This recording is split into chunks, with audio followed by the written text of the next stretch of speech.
Les déchets, on en parle de plus en plus. Pourquoi? Parce que leur quantité explose.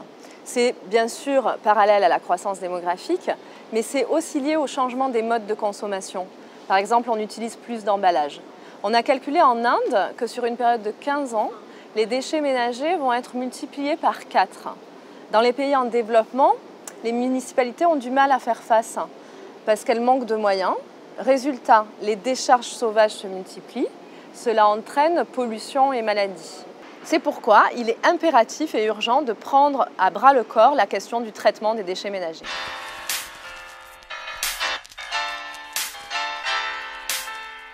Nous avons identifié avec des chercheurs 4 solutions.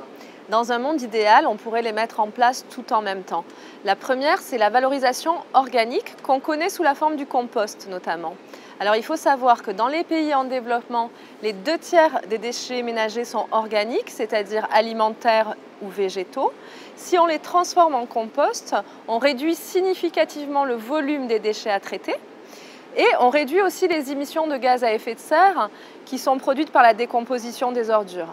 Et enfin, parce qu'on peut utiliser le compost dans l'agriculture, ça limite le recours aux engrais chimiques, donc c'est plutôt bon pour l'environnement. Néanmoins, cette solution elle est complexe à mettre en œuvre parce qu'elle impose un tri minutieux. C'est un processus coûteux, donc il faudrait des subventions publiques. Et par ailleurs, idéalement, il faut une proximité entre les lieux de production des déchets organiques et leurs lieux d'utilisation pour réduire les coûts des transports. La deuxième solution, c'est le recyclage. C'est surtout intéressant pour les déchets dits secs, donc papier, carton, plastique et métaux. Il faut savoir que dans les pays en développement, c'est déjà très bien fait parce qu'il existe toute une économie du réemploi et de la transformation des matériaux. Mais ici, le challenge, c'est de préserver la rentabilité du modèle et les emplois.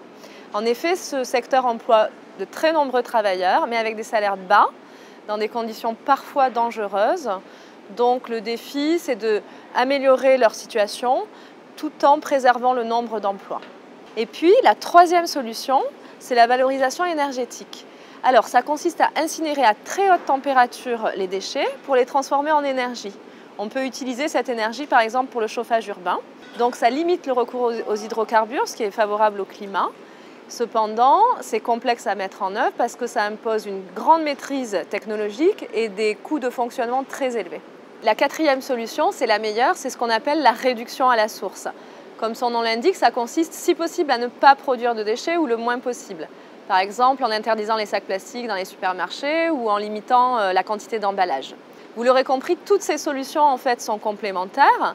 Chaque pays, chaque municipalité doit choisir les solutions qui sont adaptées à sa situation. Et c'est précisément là qu'est la mission de l'AFD, identifier des solutions qui marchent. En identifiant des solutions qui fonctionnent dans certains pays, puis en les diffusant, en les encourageant ailleurs dans le monde, bien sûr, évidemment, en tenant compte de la situation financière et sociale de chaque pays, on pourra, je l'espère, contribuer à relever le défi du traitement des déchets.